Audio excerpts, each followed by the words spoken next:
بيبدأ الفيلم يا أصدقائي اللي اتبنت أحداثه على أحداث واقعية في مدينة نيويورك سنة 1976، وبنشوف العالم إد وزوجته لورين قاعدين في جلسة تحضير أرواح مع عائلة لودز اللي كانوا ساكنين في بيت بيقولوا إنه مسكون. ولما بدأت الجلسة بدأت لورين تتخيل نفسها مكان الشاب روني اللي قتل عيلته كلها، وبنشوف خياله في المراية بنلاقيه بيروح لكل واحد في أوضته ويقتله بطريقة وحشية. وبعدها بتشوف لورين طفل كانت عينيه بيضة ونزلت وراها البدروم.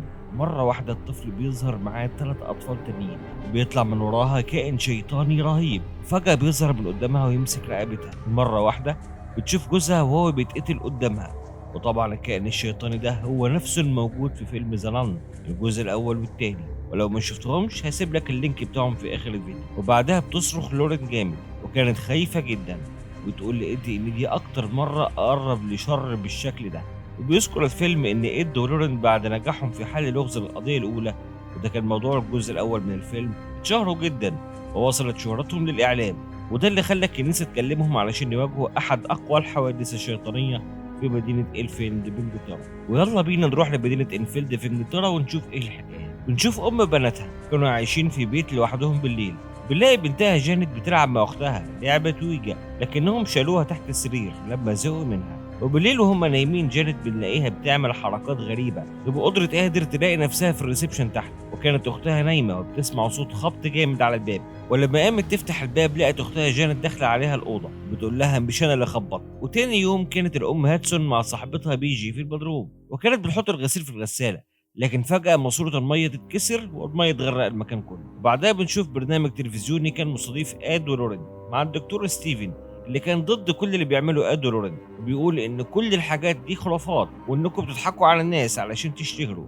وبعد البرنامج آد كان زعلان جدا لأنه لسه في ناس مش مصدقاهم بيقولوا عليهم نصابين. ونرجع لبيت الأم تاني وبنشوف جانيت وبيلي بيلعبوا لعبة الرجل الأعوج، وبعدها اتعشوا ودخلوا يناموا. لكن بيلي بيقلق بالليل وبيروح الحمام، وهو طالع على السلم رجله بتخبط في العربية اللعبة بتاعته. بنلاقي جانيت بتجيلها حالة غريبة وهي نايمة، وفجأة تقوم من على السرير وصوتها يتغير وبتقول بشكل مخيف هذا منزلي، وترد بصوتها وبتقول لا مش بتاعك. وكانت جانيت بتبص للحيطة ومفيش حد قدامها، ورجعت جانيت تكمل حديثها مع اللاشيء وبتقول له لازم تمشي، لكن بيرد عليها الصوت ده بشكل مخيف بيقول لها انتم بتعتدوا على منزلي ولا هقتل امك. بتعيط جانيت وتجيلها اختها وبتهديها، لكن فجأة جانيت تقف عند اختها وبتقول لها ابعدي عني برضه بصوت مخيف. في نفس الوقت ده بتحس اختها بوجود شيء جنبها بيقول البت بتاعي يخرجوا من هنا، لكنه اختفى على طول لما نورت النور. وراحت جانيت على سريرها بعد ما وصلت رسالة الكائن الشيطاني. نرجع لبيلي بعد ما خبط في العربية اللعبة اللي كانت شغالة وقفها ودخلها خيمة اللعبة بتاعته ودخل اوضته، لكن مرة واحدة العربية بتتحرك لوحدها وتخش عليه الأوضة وهي شغالة بتعمل صوت، فاتخض بيلي وقام مسك العربية وراح على الخيمة وبيبص جواها سمع صوت راجل بيصرخ بصوت عالي، فخاف بيلي وراح لأمه اللي راحت تشوف اللي حصل، لكنها ما شافتش حاجة. وبعد ما دخلته أمه الأوضة سمعت صوت جاي من تحت ونزلت على السلم في رعب، شافت بنتها جانت قاعدة على كرسي جلد هزاز وبيعمل صوت مريب. وهنا بنشوف جانت بتتحرك وهي نايمة، فخدتها أمها وطلعتها أوضتها وقالت لها أنت تعبانة ومش هتروحي المدرسة بكرة. تاني يوم بقى بعد ما الأم راحت شغلها والأولاد كلهم راحوا مدارسهم ما عدا جانت طبعا، كانت جانت قاعدة بتتفرج على التلفزيون، لكنها بتلاقي التلفزيون بيغير القنوات لوحده، فمسكت الريموت ورجعت القناة تاني وحطت الريموت جنبها، ومرة واحدة التلفزيون حول القناة لوحده تاني. والغريب إن الريموت ما كانش موجود جنبها ولا في أي مكان. الوقت ده أمها اتصلت بيها علشان تطمن عليها، وفجأة جانت بتشوف الريموت موجود على الكرسي الهزاز ومسكت الريموت تاني وحولت القناة، لكن علامات الخوف والقلق كانت ظاهرة عليها جدا. بتبص على كرسي الجلد في رعب، وفجأة شاشة التلفزيون تبوظ وقامت جانت علشان تعدل الصورة، لكنها فجأة بتشوف انعكاس راجل عجوز ماسك الريموت وقاعد على الكرسي، وفجأة بيختفي والريموت يقع وتصرخ جانت من الرعب. بعدها بيظهر الراجل ده من وراها بيقول لها بكل غضب هذا منزلي. ونروح تاني يوم لبيت آد ولورين، وكان آد بيرسم لوحة لراهبة في شكل مرعب، وقالت له لورين احنا لازم نبطل اللي احنا بنعمله ده يا إد، كفايه كده بقى. ووافق آد على كلامها وقرروا انهم ينشروا القضايا بتاعتهم في كتاب بيقراها الناس كلها. وفي نفس اليوم بالليل ربطت جانت نفسها في السرير علشان نمنعها من المشي وهي نايمه، لكنها برضه قامت بالليل ووقعت على الارض. لما وقفت سمعت صوت خبط جامد على الباب وحست بالرعب والخوف، وقامت فتحت الباب بتندى على امها وشغلت الكشاف ونزلت تحت. شافت الكرسي الهزاز بيتهز لوحده كأن في حد قاعد عليه، فخافت جانيت وبسرعه طلعت دخلت اوضتها وحطت كرسي ورا الباب. لكن مره واحده الكرسي بيتنقل جنبها لوحده والباب بيتفتح، وكانت سامعه صوت رجل ماشيه بره الاوضه واترعبت جانيت جدا. تسمع الصوت ده دخل لحد سريرها وفجاه بيشد الغطا من عليها. تصرخ جانيت بشكل هستيري وتصحى اختها من النوم. بتقول جانيت في حد هنا في الاوضه، ومره واحده السريرين بيتهزوا جامد يصرخوا البنتين بشكل هستيري. وتصحى الام من نومها وتجري عليهم وبتوري لها جانيت اثار عضه كبيره في كتفها. ودخلت الام الاوضه لكنها بتشوفها مترتبه ومفيش اي اثر لاي حاجه غريبه. وبصت تحت السرير شافت لعبه ويجا اللي كانت جانيت مخبيها وزعقت لهم جامد وما كانتش مصدقاهم. لكن مره واحده الكوميدينو بيتحرك لوحده وبيقفل الباب وكلهم اترعبوا من اللي شافوه وجريوا كلهم على بيت صديقتها بيجي اللي كانت ساكنه قدامهم على طول وبتحكي لصاحبتها على اللي حصل. في نفس الوقت ده جه زوج صاحبتها اللي كان في البيت وبيقول ان البيت ما فيهوش اي حاجه غريبه خالص وكل حاجه في البيت مظبوطه، وبيقول لها انه بلغ الشرطه علشان يشوفوا ايه اللي حصل. ممكن يكون في حد عامل فيكم مقلب وبيهزر معاكم. طبعا كلام مش مقنع خالص. بدات الشرطه تفتش البيت كله وتفحصه لكن مفيش حاجه بتظهر قدامهم. لكن هم واقفين في المطبخ بيسمعوا صوت غريب، ولما تتبعوا مصدر الصوت ده اكتشفت الشرطيه ان الصوت طالع من الحيطه وطلبت من زميلها انه يجيب لها كرسي. لكن الكرسي اتحرك مره واحده لوحده وراح على مكانه في المطبخ. وخرجوا كلهم من البيت وقالت لهم الشرطيه انهم هيعملوا تقرير باللي حصل وهيقدموه للجهات المختصه. لكن الشرطيه قالت لها ان اللي في البيت ده اكبر من امكانياتهم وانها تتصل بكنيسه علشان تساعدك. ومشوا على كده. ونروح تاني يوم لبيت اد ولورين اللي كانت قاعده بتقرا في الكتاب المقدس، وبنتها جودي قاعده بتلعب قدامها. لكن البنت حست بوجود شيء غريب ماشي وراها، ولما بصت لورين على بنتها ما لقيتهاش قدامها، فقامت تندى عليها وبنشوفها واقفه بره بشكل غريب وبتسالها في ايه، وشاورت البنت قدامها. فجاه بنشوف الكائن الشيطاني الراهبه قدامهم ودخلت اوضه تانيه وراحت وراها لورين في الاوضه اللي فيها اللوحه المرسومه اللي كانت متعلقه على الحيطه. وفجاه النور بيطفي وبصت لورين للصوره اللي كانت العينين منوره بشكل مخيف. ولما كانت تخرج باب الاوضه اتقفل فجاه هو وكل شبابيك الاوضه، وبيطلع ظل مخيف على شكل الراهبه كان ماشي على الحيطه لحد ما يوصل للوحه بتاعتها ويقف عندها، وتظهر ايد الكائن الشيطاني من ورا اللوحه. وفجاه بتهجم اللوحه بالكائن الشيطاني على لورين اللي وقعت في مكان تاني وسط مجموعه كراتين. وتاني بتظهر الراهبه وبتقول لها لورين انت مين؟ فصرخت الراهبه بصوت مرعب وبتشاور على ايد اللي كان واقف على جنبه. وفجاه بيخترقوا جذع شجره علشان يموت في الحال. والحقيقه ان كل ده كان حلم بتحلمه لورين لحد ما فاقت وكانت بنتها معاها، بس كانت خايفه جدا. تاني يوم الام بتقابل مذيع في التلفزيون وكان بيحاول يقنعها انها تطلع في التلفزيون هي وبناتها ويحكوا اللي حصل لهم، لكنها كانت رافضه في الاول. لكنه قال لها انه عن طريق اللقاء ده ممكن تحصلي على حد ممكن يساعدك في المشكله ديت، وبعد كده وافقت على كلامه. وبعدها بنشوف المذيع بيقدم البرنامج وجايب شهود على الواقعه ديت. في البيت حضر الدكتور موريس وهو عالم روحاني، وحضرت معاهم الدكتوره انيتا جريجوري ودي متخصصه علم نفس، وهي كانت غير مقتنعه بالاحداث خالص وبتقول ان دي مقالب ممكن يعملوها للاطفال. وبداوا بتصوير البرنامج وكان المذيع بيحاول يحضر الكائن الشيطاني لو كان موجود. فبدا يظهر على جانيت حركات غريبه، لكن فجاه تتكلم جانيت بصوت غريب ومرعب والنور بيطفي في المكان والكل بدا يقلق. وبدات جانيت تتكلم وبتقول للمذيع في صوت مرعب ما تقوليش جانيت تاني، جانيت نايمه وانا اللي بتكلم. وبدا يضحك ضحك غريب بيقول لهم انتم مش من هنا وده منزلي، اخرجوا بره دلوقتي. وبيقول له الدكتور موريس ان ده مش منزلك، وسأله عن اسمه وقال انا اسمي بيل وعمري 72 سنة وانا جيت من القبر ولو كنت عايش واصبت بالعمى وجالي نزيف ووقعت ميت على الكرسي الهزاز ده وانا بحب اسمع صوت صريخكم علشان كده انا موجود هنا. وبعدها رجعت جانيت تاني لطبيعتها ودخلت اوضتها بسرعة انتشر الخبر في كل مكان. وبالليل راحوا يبيتوا عند صاحبتهم بيجي، وبالليل وهم نايمين سمع الولد صوت جرس بيرن فقام يشوف فيه ايه وكان فاكره الكلب. لكن فجأة الكلب اتحول للراجل الأعوج اللي كان موجود في اللعبة وجري الولد وراح على أمه بسرعة. فجأة سمعوا صوت الراجل الأعوج في البيت وشافوا خياله في الطرقة، لكنهم بيشوفوا جانيت بصوت وشكل مرعبين والبيت كله بتهز حتى ان باب الدفايه طار وكسر النيش واللمبات اتكسرت ووقعت جانيت على الارض. وتاني يوم بنشوف كان من الكنيسه قاعد مع اد وزوجته بيسمعوا التسجيلات اللي سجلها الدكتور موريس اثناء التصوير، وبيقول لهم ان العيله دي طلبت مساعده الكنيسه وانا بطلب منكم انكم تروحوا لهم تشوفوا ايه الحكايه وتساعدوهم. فقال اد انهم هيفكروا في الموضوع ده وبعد كده كانت لورين مش عايزة تروح لأنها كانت خايفة على آد من الحلم اللي شافته، وإنهم ممكن يروحوا ويشوفوا الموضوع ويكتبوا تقرير للكنيسة وبس وما اتدخلوش، لكن آد خدها على قد عقلها وبلغوا الكنيسة إنهم موافقين يروحوا، وعلى طول لموا شنطتهم وراحوا لبيت العيلة، وهناك قابلوا الدكتور موريس وزوج بيجي اللي رحبوا بيهم جدا، وقابلوا الأم اللي دخلتهم البيت وفتحت لهم أوضة، وقال الدكتور موريس إنها أكتر أوضة بيحصل فيها حاجات مريبة، وإنهم قفلوها علشان ما يحصلش مكروه لحد من اللي في البيت. وأول ما دخل آد الأوضة لقى صلبان متعلقة في كل مكان على الحيطان، وقالت الأم إن سكان الحي اتبرعوا بيهم وهي علقتهم في الأوضة علها تمنع حاجة تحصل، وسألها آد على نتيجة اللي عملته، فقالت لا والله مفيش حاجة حصلت ولا كأنها موجودة، ولسه بسمع اصوات غريبه بالليل. وبعد كده بدات اول التجارب. جانيت قعدت على الكرسي الهزاز واداها آد ميه مقدسه وبدا التسجيل، وبدا الشيطان يتكلم لما كلهم لفوا وراه لانه ما كانش عايز يتكلم وجها لوجه. فبدا بيل الشيطان يتكلم على لسان جانيت وبيقول انا اللي بعذب العيله دي وانا عارف انت مين ومين عيلتك، وبدا يضحك ضحك شيطاني مريع وقال ان ده منزله وانا جيت هنا علشان اشوف عيلتي بس هما مش موجودين دلوقتي، وقال له آد انهم ماتوا من زمان، لو كانت فعلا عيلتك كانت عايشه هنا. وسأل بيل على مكانهم، وطبعا آد ما كانش يعرف، وبيل قال انا مش محتاج مساعده من حد وانا لا اؤمن بالعالم الاخر والجنه والنار لاني مش متدين.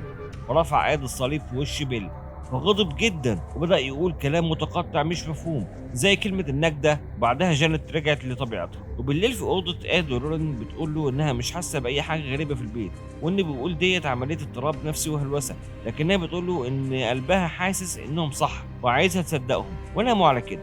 وبالليل جانت بتشوف نفسها متعلقة في سقف الريسبشن وبتندى على أي حد يساعدها، وبتشوف الرجل عجوز قاعد على الكرسي الهزاز وبتخاف جدا وبنلاقيه بيطلع على السلم. وفجأة بتتنقل جانت للأوضة المقفولة وبتبص حواليها بتشوف الصلبان بتتحرك من مكانها وبتتقلب، وده معناه ان في شر كبير في المكان. وفجأة بيهجم عليها الرجل العجوز وبتصرخ جانت وتصحى امها وبتحاول تفتح الباب لكنها لقيته مربوط بالجنزير، وجانت بتصرخ جوه الأوضة عايزة حد ينقذها، ويظهر الراجل العجوز في صورة شيطان لأم جانت. بسرعة يخرج آد ولورين من الأوضة وبيحاولوا يفتحوا الباب وجانت جوه متكتفة، بعدها عرفوا يدخلوا الأوضة وفكوا جانت من الحبل. ونشوف الصلبان كلها هنا اتعدلت وبقت مظبوطه. وتاني يوم بنشوف آد ولورين قاعدين مع موريس والدكتوره، وبتشوف صور لجانت وهي طايره في الجو وكان شكلها عادي زي اي بنت ممكن تنط جامد. المهم في الاخر الدكتور موريس كان مصدق وحاسس ان في حاجه فعلا، والدكتوره مش مقتنعه بالكلام ده خالص، وقال آد ولورين انهم مصدقينهم لكنهم عايزين دليل قوي علشان الكنيسه ويحاولوا يحصلوا عليه. وطبعا كعاده آد بيحب يسد نفسه وبيساعد الناس، راح للبدروم علشان يصلح الغساله ودخلت معاه ام البنات لكنهم اتفاجئوا بان المكان اتملى بالميه، وآد بيحاول يشوف العيب من ايه. ظهر الراجل العجوز من وراه وكان هيهجم عليه، لكن الام بتشوفه بسرعه بتحذر آد اللي بيلف، لكن الراجل العجوز اختفى مره واحده. وهما طالعين من المكان يظهر الراجل العجوز ويمسك ايد الام اللي بتصرخ، لكن آد عرف يمسكها ويطلعوا بره البدروم بسرعه، لكن الراجل العجوز بيعضها في ايديها زي بنتها جانت. وبعدها بنشوف البنات بيعلقوا زينه علشان الكريسماس، لكن جانت سمعت صوت سكاكين جاي من المطبخ فتشجع اخوها جوني ودخل المطبخ وبتحذره جانت لكنه مصمم على الدخول. ولما دخل جوني شاف السكاكين كلها متعلقه على الترابيزه في شكل غريب. فجاه بنسمع صوت صرخه اخته الكبيره لان جانت فجاه اختفت من جنبها، وبتظهر مره واحده جنب جوني وماسكه السكينه وكان شكلها مرعب جدا. وبدأ الرعب والصريخ في كل مكان في البيت. ولما دخل آد البيت كانت الكراسي بتتحدف في كل مكان وبتكسر الدنيا، وباب المطبخ اتقفل وكل الابواب اتقفلت على جانت وجوني في المطبخ. وحاول آد يكسر الباب وكسر الباب فعلا، ودخل لقى المطبخ كله متكسر، ولقى جوني موجود في دولاب المطبخ مستخبي وجانت مش موجوده. ولما دوروا عليها بالجهاز سمعوا صوت جاي من صندوق الكهرباء، ولما فتحوه لقوا جانت جواه في شكل مرعب وبتقول انه عايزني. ورفع آد الصليب وهدي جانت ومسكها وخرجها بره الصندوق، وكلهم ما كانوش عارفين هي دخلت جوه الصندوق ده ازاي بالشكل ده. وبعد كده جات لهم الدكتوره وفرجتهم على تصوير فيديو بيبين ان جانت هي اللي عامله كل الاحداث ديت ومختلقاها، وانه مفيش روح شريره ولا اي حاجه، وكل ده كذب علشان امها تعرف تاخد شقه من الحكومه. ولما واجهوا امها بالكلام ده طبعا رفضته، وطبعا آد ولورين والدكتور موريس صدقوا الفيديو اللي شافوه ومشوا كلهم وسابوا البيت. لكن الدكتور موريس كان بيقول لهم انه حاسس ان في حاجه لسه، وان الموضوع لسه ما انتهاش على كده، لكنهم مشوا كلهم على كده. بنعرف بعدها في مفاجاه كبيره اعتراف جانت لاختها انها فعلا هي اللي عملت كل اللي حصل ده علشان كانت مأموره بكده، وان الروح الشريره ديت عايزه آد ولورين يمشوا من البيت. وبنروح لآد ولورين هم في القطر هما بيراجعوا التسجيلات والكلام المتقطع اللي قالته جانت، ولما جمعوا الكلام كله على بعضيه طلع بجمله النجده انه لا يريد تركي. وفجأة لورين بتشوف رؤية إنها في البيت والرجل العجوز موجود وقاعد على الكرسي وبيقول لها أنا جيت هنا علشان أشوف عيلتي وهم مش موجودين دلوقتي، وهو عايز يمشي لكنه مش قادر. سألته ليه مش قادر، فجاوب بإنه عاوزها وبشدة وإنه قرب ياخدها، وبتسأله وقف الشيطان ده إزاي، لكنه قال كلام مش مفهوم. فجأة ظهر الكائن الشيطاني ورا الراجل وصرخ جامد، وفاقت لورين من الرؤية وكانت بتنزف دم، وقالت إن روح الراجل العجوز دي مجرد وسيلة، وإنه مستعبد من الشيطان لإضعاف إرادة جانيت، وإن في كيان شيطاني رهيب في المنزل. وقرروا يرجعوا البيت تاني. بعدها بنشوف البنت الكبيرة مارجرين متعلقة في الصالة وبتصرخ وتطلب النجدة. كانت جانيت واقفة بتضحك بشكل مخيف، وفجأة وقعت أختها على الأرض، وكانت جانيت في حالة شيطانية كبيرة. وخرجت الأم وباقي البنات بره البيت ما عدا جانيت، ولما جت تدخل الأم البيت تاني اتقفل الباب في وشها. في الوقت ده وصل آد ولورين للبيت، لكن آد ما عرفش يفتح الباب وكسر ازاز الشباك علشان يعرف يخش. لقى كنبه اتحركت لوحدها وراحت قفلت الشباك عليه وخبطته في راسه، وقرر انه يلف من الباب الخلفي. وآد كان سمع صوت صراخ جانيت في البيت، ولما دخل آد من باب البدروم ولورين كانت وراه اتقفل الباب عليه هو بس. ما عرفتش لورين تخش معاه، وقالت له استناني لحد ما افتح الباب، لكنه ما قدرش يستنى، بدأ طريقه لوحده. وطبعا هي كانت خايفة عليه جدا علشان الحلم بتاعها اللي حلمته. وبدأ طريقه ولورين بتعيط، وعرف آد انه يطلع للدور العلوي، بس اول ما طلع انفجرت ماسورة الغاز في وشه اللي خلته وقع على الارض بيصرخ جامد علشان ما كانش قادر يشوف كويس من تأثير الغاز عليه. ورغم كده بدأ يدور على جانيت، وبدأ يسمع اصوات موسيقى كنسية، وبنشوف ايد الكائن الشيطاني بتظهر وبتختفي. كل ده وقاد شايف طشاش وسامع صوت جانيت بتطلب المساعدة، فمسك الصليب وبدأ يقول حاجات معينة لانه سمع صوت الشيطان المرعب في المكان. وبنرجع نشوف لورين بتفكر وبتسأل على اسم الشيطان، وفجأة بتفتكر انها لما شافته قبل كده سألته على اسمه وهو قال لها عليه، وراحت بسرعة على الكتاب المقدس وبتقول ان معرفتها لاسم الشيطان بيمنحها قدرة وسلطان عليه. ودورت في الكتاب بسرعة لحد ما عرفت ان اسم الشيطان فالاك. ولما جت تدخل الشجرة قدامها اتكسرت ووقعت، وشافت جذع الشجرة اللي هيخترق جسم زوجها آد في الحلم، وخافت جدا على آد. وبنرجع لآد تاني اللي كان لسه بيدور على جانيت لحد ما وصل للعبة الرجل الأعوج، وفجأة الرجل الأعوج بيظهر قدامه وبيهجم عليه بشكل مرعب وكان هيقتله.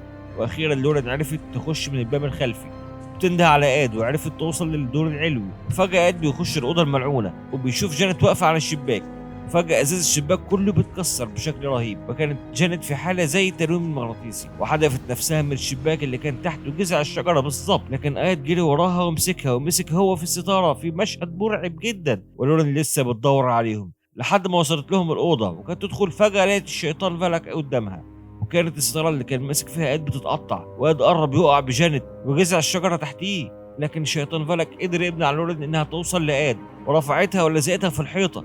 المشهد كان مظلم جدا، والشيطان فالاك كان مبسوط جدا. واتكلمت لورين وقالت لفالاك ان اسمه بيمنحها سلطان عليه، وانها عارفه اسمه، وقالت له بصوت عالي انت اسمك فالاك الملوث النجس سيد التعابين. وبدا فالاك فعلا يتاثر بالكلام ده، وبدات لورين تدمر فالاك فعلا، وامرته باسم القدس انه يعود للجحيم. وفعلا فالاك بدا يتدمر ويختفي لحد ما اختفى خالص. وراحت لورين بسرعه على آد اللي كان خلاص هيقع من الشباك، وبسرعه مسكت ايده وانقذته، وعرفت تدخله الاوضه تاني هو وجانيت. ودخل الكل الاوضه وطلبوا الاسعاف، وراحت الام تطمن على جانيت، ولورين طبعا راحت تطمن على آد. وتاني يوم وصلت الشرطه والاسعاف وعالجوا الموضوع، واهدى آد الصليب بتاعه لجانيت ومشوا على كده. بنرجع نشوف آد في بيته بيشيل لعبه الرجل الاعوج في المتحف بتاعه. لكن بعد 40 سنه سنه 2003 توفيت الام بسلام وهي قاعده على الكرسي الهزاز في الغرفه في نفس المكان اللي توفى فيه الرجل العجوز. وانتهت قصتنا النهارده على كده، لكن قصص شيطان فالاك مع آد ولورين لسه ما خلصتش. تابعونا علشان تعرفوا ايه اللي حصل بعد كده، لكن ما تنسوش تعملوا لايك للفيديو واشتراك في القناه علشان تقدروا تشوفوا باقي الاجزاء. واشوفكم على خير ان شاء الله، واحلى سلام من حوت الافلام.